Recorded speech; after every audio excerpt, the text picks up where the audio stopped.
Okay. So we are now on page 574 if you're using an Art Scroll Sitter. We are on Mishnah 9. Shiva Devarim B'Golem. There are 7 traits in a golem, in a clod. The Shiva B'Chacham. And there are 7 traits in a Chacham, a wise person. So there's 5 kinds of people in the world. The lowest is a bore, is a pit, right? And we'll see another mission says, Ein bor yireh chet, a bore can't fear sin. Right? A bore is a person who has neither intellectual nor social moral virtues. Pit. The word bore, right? In halakha is a hole in the ground. You see people and they're just jerky. They have no moral value, they have no social value, they have no holiness, they have no cultural value, no cooperative value, and no intellectual value. Right? They're just stupid, mean, nasty, jerky pieces of work. That's a bore. Next is an am ha'aretz. Right? So we've taken to use am ha'aretz in a really pejorative way. An am ha'aretz is a dirt person, right? Or in English they call them, salt of the earth. Right? You picture your typical, not today, but 150 year ago, Swedish farmer in Minnesota who finished up to kindergarten in the church school, right? He signs his name with an X, right? He's salt of the earth. This is a guy who has moral virtue, but no intellectual virtue, right? Moral value, moral behavior, but without knowledge of Torah, right? There's people they're good guys. They're just good, straightforward. They have a natural sense of morality and ethics, right? Proper behavior, but they're not learned. They have if you push them, they couldn't explain why they believe what they do. They can't explain why they do what they do, but they have a decent moral sense.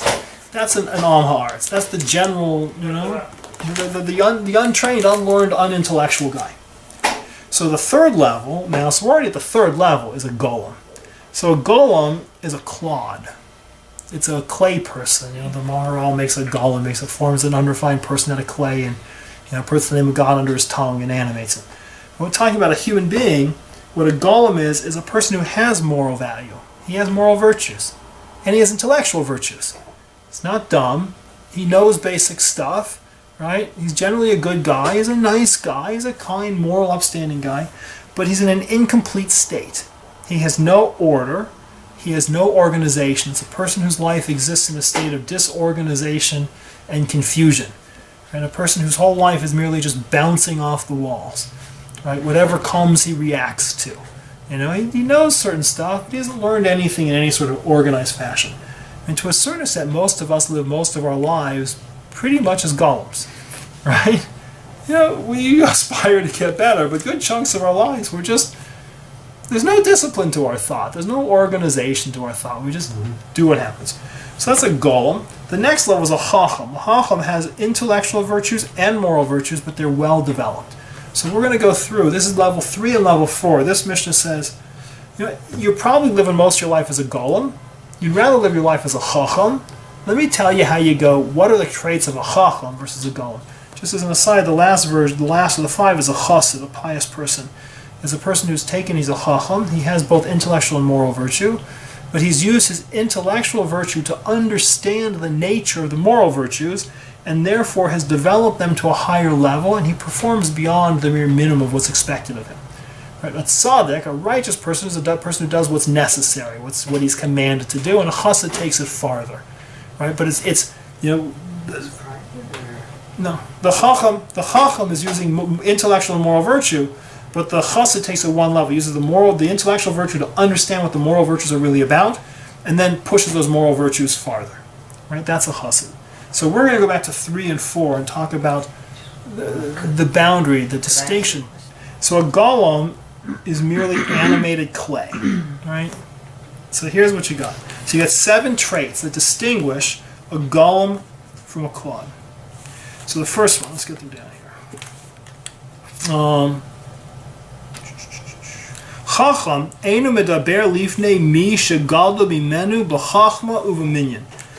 That a chacham will not speak before a person who is wiser than him, is gadol, is greater than him, in number, age, strength, or wisdom. it's this idea of chachma, right?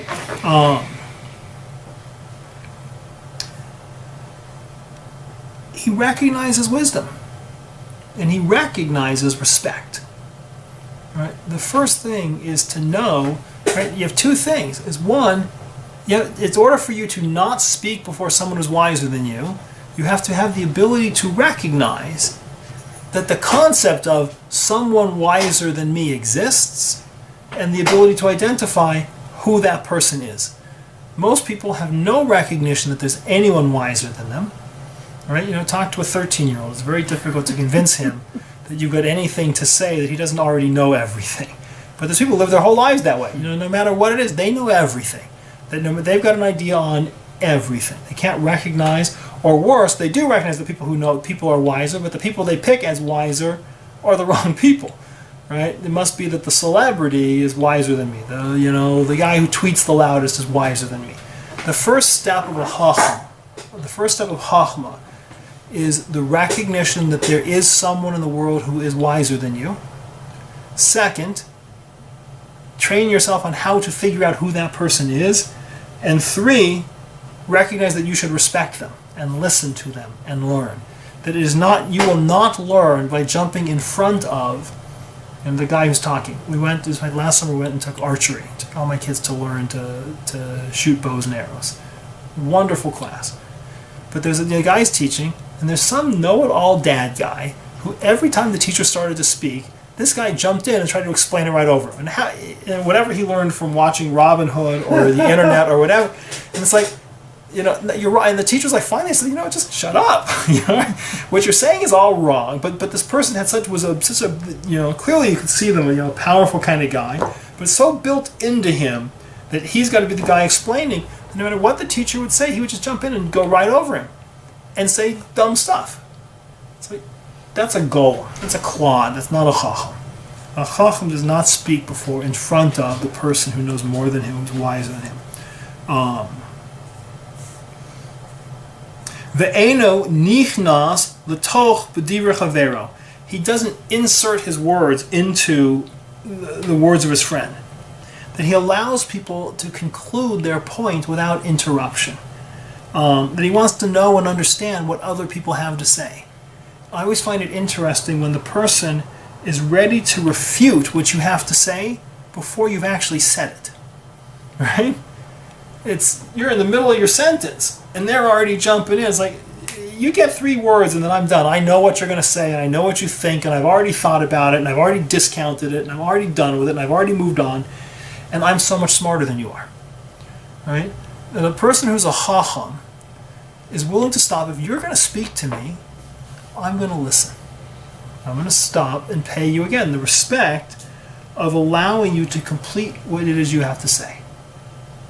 I'm not going to insert my words. I'm not going to step on your words. I'm not going to cut you off. Because I'm not afraid to hear what you have to say. I'm open to hear what you have to say, right? Third is ve'eno nivhal l'chashiv, right? That he doesn't answer impetuously. That he stops and waits and thinks about the answer and considers the alternatives and then gives you an answer, right? Considers the other viewpoint. What is it that you're actually trying to get at? Right? A lot of people, you can see again this idea of answering impetuously. The person they have the answer ready to go before you're even done with your idea. They already know how they're going to answer it, and it's just a snap off. Right? A chacham stops and says, "What did you say? What is it that motivates your point? What are the premises you're working from? Are they true? Are they not true? How does it spirit?" A chacham recognizes there's wisdom. I'm not going to cut you off. I'm going to listen it through, and I'm going to think before I come back at you. Shoel ke'inyan umeishiv kahalacha. So in this way, this is the hardest. That you ask questions that matter, and you give answers that correspond to halacha, that are straightforward, proper, correct answers. That sometimes drives you crazy that you'll say something over and a person will either comment on it or ask on it a question that is like so askew, so unrelated to the fundamental point of what you're trying to get at. It's like, didn't you even get it? Right? It's like you have no, right? A chacham listens, and what's the inyan? What's the essence of what the person's getting at? I had one teacher who was one of the biggest influences when I was starting. The beauty was people would ask him a question in a class, and he would answer. And it didn't always seem that the question he was answering was the question they asked, right? But if you thought about it for a second, you're always happy with his answer, and you realize that he's answering the question you're really getting at, right? That he can hear what you're talking about, hear what you're saying, realize what the implications are, realize what the real thing is, and ask the pointed question that is the break point, right? It's interesting when you learn Gemara, sometimes you see cases that are unusual cases. I'm talking with my son about, why are they these boundary cases? And when you're writing software and you have to do software test, you don't test the simple cases. You test the edge condition cases, the difficult cases. You have the ability to look at the calculation and figure what's the test case that's likely to break it, right? That's the one that really proves whether or not the thing is real or not real, right? That's asking Inyan, right? And then answering Kahalacha means I'm not looking, a lot of times they just give answers off the cuff. They give answers that, support their point of view. Their answers, they have no interest in answering according to truth. They want to answer according to the way they want to guide the conversation. A Chacham will answer a question even if that answer isn't the answer that he would want to give. Right? You ask me a question, I'm going to give you an answer that's straight. It may be that answer in the end proves me wrong. It may be that answer destroys my position or my argument. But if I'm wrong, I'm wrong. I'm not interested in being right. I'm not interested in victory. I'm interested in truth. Right? That's a chacham. V'omer al rishon rishon, v'achron achron. And he talks about first things first and last things last. That he organizes his knowledge systematically. That he thinks through an idea and he understands what priorities are and what's significant and what really matters. Right? Again, you sit as a lawyer and you talk to people and it's like, they arrange the facts. It's like, you have 400 different little factlets. You're going to have to sit down and think, you're going to present it to a jury or present it to a judge. What's the stuff that matters? Right? Give it to them, whether it's first, it's a narrative or significance or whatever, but you can't present an argument unless you can sit down and think about, here's what's first and here's what's last. Most people, you talk to them and the ideas are just a jumble, right? They can't tell between, they can't distinguish between significant things and insignificant things, right? A Chacham speaks of first things first and last things last. V'al ma shelo shama omer lo shamati. Probably the hardest one of them all. About things that he doesn't know, he says, I don't know. Haven't heard it. Don't have anything for you. Right? Most people are terrified. They're so terrified that people will find out that they don't know anything that they'd rather pretend. Right? Or just get stubborn. A Chacham, when he's talking about something that he hasn't heard, he says, I haven't heard it. Umoda al emes. He admits the truth. When he hears truth, he admits truth. That a Chacham has no stake in his position. Hardest skill to have. I have no stake whatsoever in my position. I'm not tied to my position. I'm not loyal to my position. I'm not loyal to my party. I'm not loyal to an idea. I'm just looking for truth. And if you give me an idea, I'm there. Right? That I'm not stubborn. I'm not embarrassed to be wrong. Right? I'm totally open-minded. That if you show me that I'm blowing it, I'll say you're right. Thank you. And I'll do differently. Or I'll think differently. That I can be persuaded. I'm not an advocate. I'm looking for truth. V'hilufeihen b'golam. The opposite of these traits are the golem. Right? It's a simple list. Right? You take this list of 7 things and practice them. Don't interrupt people. Right? Admit that there's people who know stuff that you don't. Don't interrupt them. Let them finish speaking, right? Quick answer, learn how to organize your thoughts. Accept the truth. Recognize what you don't know. Right? It's funny, none of these things, it's interesting, you say, what makes a chacham a chacham? You say, what makes a chacham? A person who's learned a lot, right? A person who knows a lot of stuff. If I asked you to define a chacham, a wise man, you'd say a person with deep understanding, right? A person who knows a tremendous amount, a person who, you would all talk about quantity. Our mission is, what's a chacham? A chacham is really a question of your approach to ideas. And really, it's a question of your approach to the truth of ideas. Right? I don't mind if I'm a conservative Republican and a Democrat gets up and says something that's true. I'm willing to say you're right. I'm not going to say, oh, you're an Obama guy, you must be a loser, I'm not going to listen. If I'm a liberal and a conservative, something intelligent, I'm not going to say you're just again, right? We get in such a divisive argument because no one will listen. It's all about defending their position. There's no desire to get to truth. Right? What you want is a guy who gets up and says, here's what's real. And you say, I don't get it. And he says, it's like this, and like that. And you say, what about this problem? That. And he works through and you say, you know what? You're right.